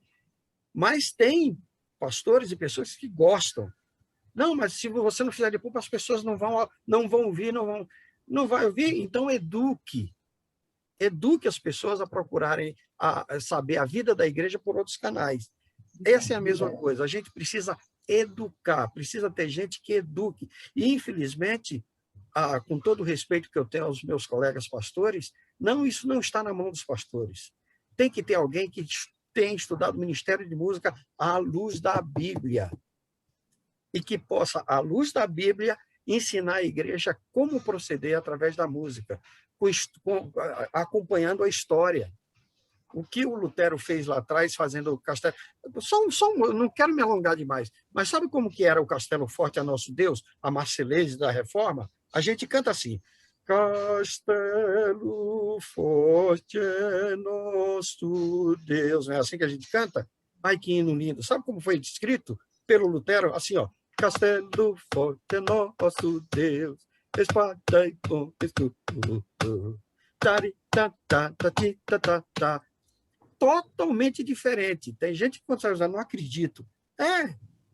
Lutero cantou isso de tal forma que o povo pudesse ouvir, pudesse gostar e pudesse aprender o que ele estava escrevendo com a composição daquele hino, né? Não foi dessa forma circunspecta que a gente canta hoje na igreja. Então, volto a dizer, tudo passa pela educação. Rafa estava certíssimo quando ele começou falando isso. Nós temos que ter líderes competentes que possam educar o nosso povo, biblicamente, historicamente e musicalmente. Então, aí, nós poderemos ter um... É isso mesmo. Meus queridos, eu gostaria, então, de agradecer... Também. Queria agradecer a oportunidade de estar entre os pastores e esses líderes maravilhosos. Muito obrigada pela oportunidade. Muito bem, muito bem. Bom, também eu só quero agradecer e eu queria deixar um texto bíblico que norteia a minha atividade desde quando eu aceitei esse clamor que o Senhor me fez para servir na casa dele, que é de Salmo 33, verso 3, que diz: cantai-lhe um cântico novo, tocai bem e com júbilo. Amém. Se Amém. a gente praticar isso aqui, meus Amém. irmãos, a gente está muito, muito, muito bem. Que Amém. Deus nos abençoe, dê sabedoria a cada um de nós, a saber lidar com o louvor que é do Senhor e que é de edificação do povo dele. Amém. Amém, amém. E nós queremos, então, agradecer ao maestro Donaldo, maestro Rafael Basílio, a nossa irmã Lucimara, ao Nilberto, aos nossos pares, né? A diretoria, o nosso Marcos Vicente, o Nelson Silva, o Valdir Silva, que nos tem acompanhado nesse trabalho tão importante. E gostaria também de justificar aqui a ausência de 3 pastores que gostariam de estar conosco, mas não puderam. Pastor Fausto Aguiar de Vasconcelos, que mandou justificar sua ausência porque ele está participando de uma reunião da CBB. O nosso pastor João Haroldo, que teve que acompanhar a sua irmã e a sobrinha numa cirurgia. E o pastor Isidro Garcia, que também participa de uma reunião na sua empresa. Então, esses pastores justificaram as suas ausências. E agradeço aos demais pastores que estão presentes conosco nesse encontro. É sempre bom esse encontro mensal que nós fazemos, que serve para o nosso entrelaçamento espiritual e também para o nosso crescimento. E que Deus possa continuar abençoando os pastores de nossa associação. Eu não sei se o pastor Valdir Silva está presente. Não, o pastor Valdir não está. Ele não se encontra aqui na sala, pelo menos... Pois não. Não está. Pois não, pastor. Eu gostaria de depois dar só uma palavrinha, pastor Israel, assim que possível. Pastor. Posso falar agora? Pode falar. Tá. Falando muito em música, né? Eu gostaria de comunicar a todos os irmãos, tem alguns aqui que já sabem, algumas igrejas que também já estão cientes disso. A Junta de Missões Nacionais aí continua a todo vapor com as ações missionárias, né?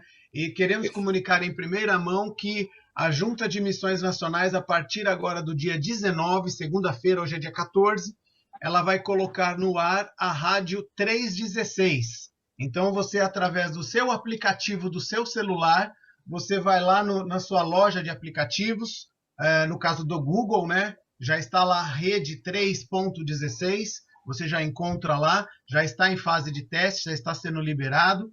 E para quem tem o iPhone na loja da Apple, espere um pouquinho mais que até o final dessa semana estará disponível esse aplicativo. Eu tenho um vídeo rapidinho aqui só para mostrar um pouquinho, para que vocês vejam o que é efetivamente esse aplicativo. Opa. Rapidinho, não vou tomar muito tempo dos irmãos não, porque eu sei que estão todos aí com as suas atividades. Com fome. 24 horas, compartilhando o amor de Deus. Amor de Deus. Rede 316. E é exatamente isso. Então, na Rede 316, ela vai estar 24 horas a partir de segunda-feira no ar. E tem também uma outra ação que está sendo feita. Nós temos aí, os irmãos sabem, a Junta de Missões Nacionais tem desenvolvido toda uma frente de trabalho para as famílias. Mês que vem, a partir do dia 1º de maio, é o mês da família. E sendo o mês da família, tem aí o tema filhos. Né? Então, já tem todo o material disponível na Igreja Multiplicadora, no site da Junta de Missões Nacionais, os devocionais, e tem mais detalhes que os irmãos podem pegar lá no site, e também a novidade. Toda a programação, todos os devocionais vão ser transmitidos pela Rádio 316. Então, esse vídeo aqui, ele mostra claramente que o tema é sobre os filhos. No próximo mês de maio, Missões Nacionais te convida a participar da campanha de 31 dias de oração pela família. Filhos, herança do Senhor. Acesse agora www.igrejamultiplicadora.org.br e baixe gratuitamente todo o material da campanha, com mensagens diárias em texto e áudio para o seu momento com Deus em família. Você também poderá acompanhar essas mensagens durante todo o mês de maio na Rede 316. Vamos juntos orar a Deus por nossos filhos, pois como a Bíblia diz, eles são herança do Senhor.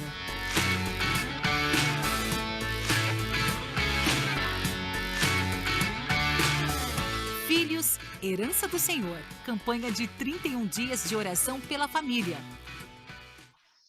É isso aí, irmãos. Muito obrigado, presidente, pelo momento. Muito obrigado, pastores. Obrigado. Estou à disposição para qualquer outra informação. Lembrando que eu sou o designado pela junta para estar apoiando as igrejas da Associação Centro. Que Deus nos abençoe e continuemos avançando para a honra e glória do Senhor. Muito obrigado. Amém. O pastor Wagner Kohler já saiu, né? Saiu. Sim. Mas o pastor Eric Rizzi está conosco ainda? Não, não está mais.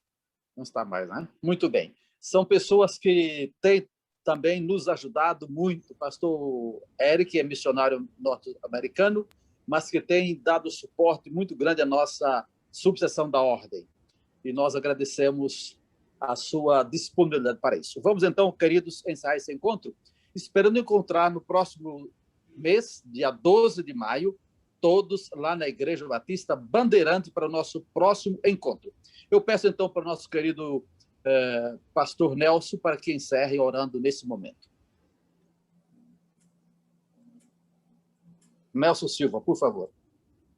Deus Pai Todo-Poderoso, nós te louvamos por esse dia, te louvamos mais uma vez pelo teu cuidado, Deus, por essa excelente preleção que nós tivemos agora, de ouvir, ó Deus, de recobrar alguns pontos, ó Deus, que são importantes no louvor e na adoração. Na verdade, são pontos essenciais, ó Pai, que nós não podemos perder o foco, ó Deus, do verdadeiro louvor e da verdadeira adoração ao Senhor e ao seu nome. Continue, Senhor, dando sabedoria a cada pastor, em cada igreja. Continue dando sabedoria a cada ministro de louvor, ó Deus, na separação dos cânticos, para que tudo seja tão somente para o louvor e exaltação do teu nome, ó Deus. Que vidas sejam edificadas, que vidas sejam transformadas, ó Pai, através da tua palavra cantada, ó Pai. Esteja, Senhor, com a vida do Donaldo, nós te agradecemos pela vida dele, pela vida do irmão Gilberto, pela vida do irmão Rafael, ó Pai, pela vida da irmã Lucimara e pelo pastor Israel à frente dessa subseção. Visita mais uma vez, eu te peço, ó Deus, cada uma das igrejas, nós agradecemos por esse momento. No nome de Jesus. Amém.